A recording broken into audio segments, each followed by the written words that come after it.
Hey Shelby, they're parking right now. Could you check with Coach and see if he's available? Hi, everybody.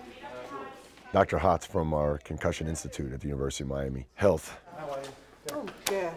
Okay. How you doing? indicated to me that Chris Nowinski from the Sports Legacy Institute and Dr. Divic, who started the King Divic sideline test for concussions, Welcome to the U. Thank you very much. Good to meet you, Coach. Hi, Steve Divic. Pleasure meeting you. that they were coming to town. Matt, Doc, how you doing? I thought it'd be a great idea if we could all get together and share best practices and really from my standpoint as the coach, learn more about their research. Help me better understand what's actually being administered, because my eyes are on the field during that. Concussions are a injury that's been well documented as of late. The number of hits. Coach Golden's well aware of the issues and he's taking care of his players.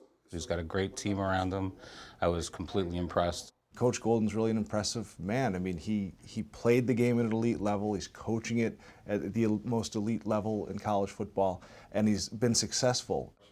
He understands that football is a great game, but as we've been playing it historically, it frankly has been, in my opinion, too dangerous for the brain. It was always a dust yourself off. And I remember every concussion I got, every single one. It's hard to understand, let alone explain, if you haven't experienced it yourself. It really just went straight down. I think, from my standpoint, there's just too much information out there right now not to listen and not to find a better way to do things. And so we've done that. It ends up being, 1 day in full gear a week, which I think is now mandated, right? We started that before the CBA, before it was mandated. As I mentioned on Friday, one of the ways that we've done that is to create other avenues to generate toughness, both mental, physical, and competitive toughness. If you watched us play, I would hope people would watch us and say, hey, they're a tough team. I would hope they would say that, but I think the experts on leadership would tell you there's a lot of other ways to derive toughness or to generate toughness in your team. Coach Golden recognizes that you can have great football, but also have great safety. This is really good. We are going to be rooting for you tomorrow. Yeah, and the rest of the season. Yeah, thank you. All right, I'll see you later. See you later. I think ultimately a team is a reflection of the coach, and that's something that Coach Parcells used to say all the time, and obviously the quote's up there for two reasons. One is I believe in it, and another is I have so much respect for Coach.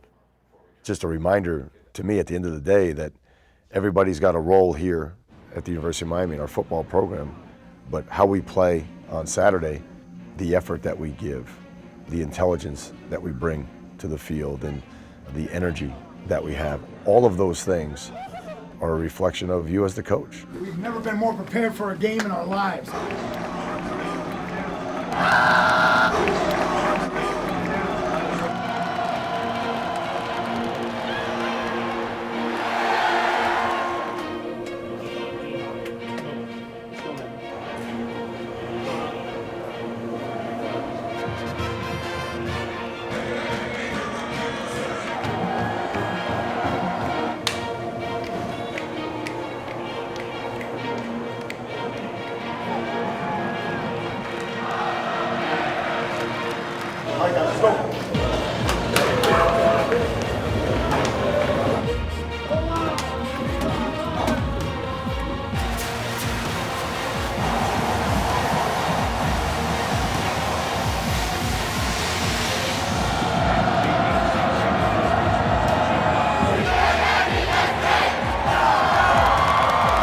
Second and goal.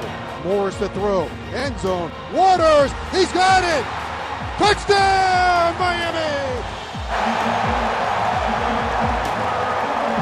High snap pulls it down here. They come and they got it. It's blocked by the Gators. It was a dogfight. The game, it was back and forth. Morris looking to throw deep. He's firing for Dorsett. Got him out there. He's got it. Touchdown. Orange in the end zone. It was really that type of game where it was, punch, counter punch. The second quarter, they had us on the ropes a little bit as far as moving the football, but every time they penetrated and got near the red zone, we seemed to come up with a play. Got a tight pocket, looking to the end zone. Throws intercepted at the 5-yard line for the University of Miami. The way the guys stood up and had to fight back and respond was really the turning point that we were able to hang in there through the tough times. He may have fumbled the ball. Was he down or was the ball loose? Miami has the football. Turnovers speak to population. population around the ball. And for you to have the odds in your favor around the football, you have to have a team that gives relentless effort. They have to finish at a high rate of speed. The only way you can do that is by conditioning your mind and your body to do it every day. And that in and of itself is mental toughness. Pat, kicked a really nice kick. We had to run down and cover it, and I didn't catch my breath, fast enough. And we had a couple of plays, come down the series, and I just tap my helmet, letting Tyrone know, I need to come out, for a couple of plays. Sometimes they don't know what they have in them, and the mind can play games with them. And I think the biggest thing is you train that. When I noticed, they didn't, see it, I just told myself, treat like a conditioning touch. I'm gonna, jog back to the ball, and just get ready for another 6 seconds. I think there's a difference now. I think they know what they have inside them. They know that whatever walls they hit, as was the case with Denzel, and if you can push through that threshold, you can get your second wind. And I think we have a lot more guys pushing through that threshold right now and have it inside them to go one more rep. The reason why I'm taking oxygen is just so I can keep my body up to date and keep it fresh. I know I'm tired physically, but mentally I'm good. I'm ready to go. So I just gotta train my mind and train my body to just keep letting my body know that I'm good to go. I can go. Obviously the stakes were high, given the rivalry and the nature of the game. Oh, what a hit on Showers! And the intensity of which both teams played.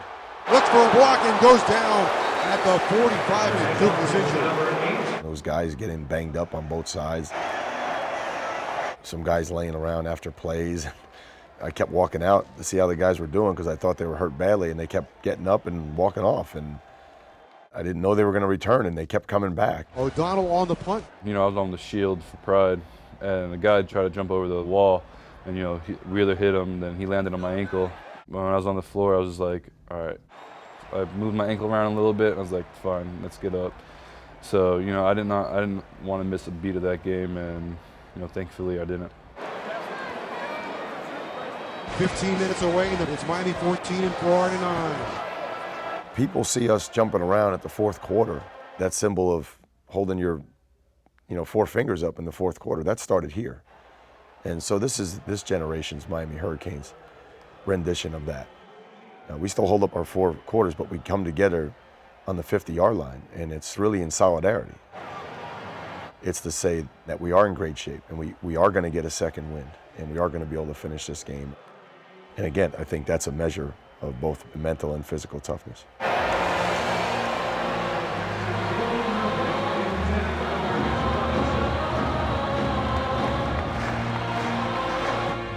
crowd is on their feet. They have found their voice. They're craving a defensive stop for Miami. Shotgun snap to Driscoll. Tight punch, and he's hit. The ball's loose. It is loose. There's a scramble for it. Miami has the ball. Hand off. Duke Johnson running left. Duke Johnson. Touchdown! This game is over. Miami 21.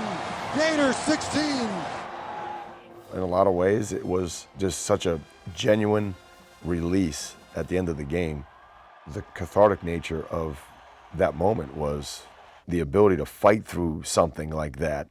It was almost like a microcosm of what we've gone through for the last 26 months. In that, we're in the struggle, and although there was ups and downs and adversity and turmoil and injury, that in the end we prevailed. The sheer joy that the team felt in that honest moment was really, the result of all that we have been through. We feel like the NCAA thing is coming to a close, and the guys had been through so much. And when we turned to some of our fans, what we were really saying to them was thank you. Thank you for staying with us. Thank you for standing with the U. All right, just understand one thing. We went to see those people in that end zone because those are the people that stood with us. You understand? All right, now here's what I want to say to you, okay? Today, okay, we have to sing first. To me, a Miami Hurricane is great. To me, a Miami Hurricane is great. To me, a Miami Thinking it's great to be a Miami Hurricane. You know, it's a tradition after almost every win, but after this one, we really knew how it felt to win and be a Miami Hurricane. You know, it was just different. Like, those words meant so much more after we won and we beat Florida.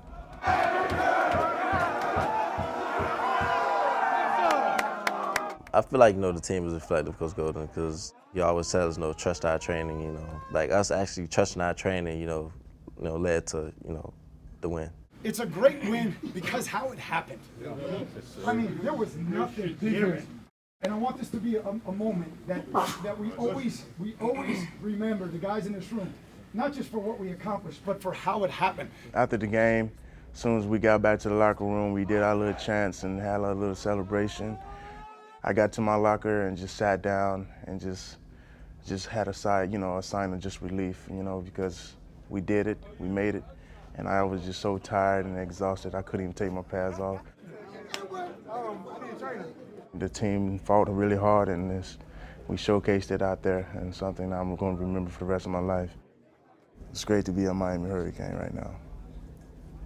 It really is. I'm just trying to catch my breath, get my energy together, man.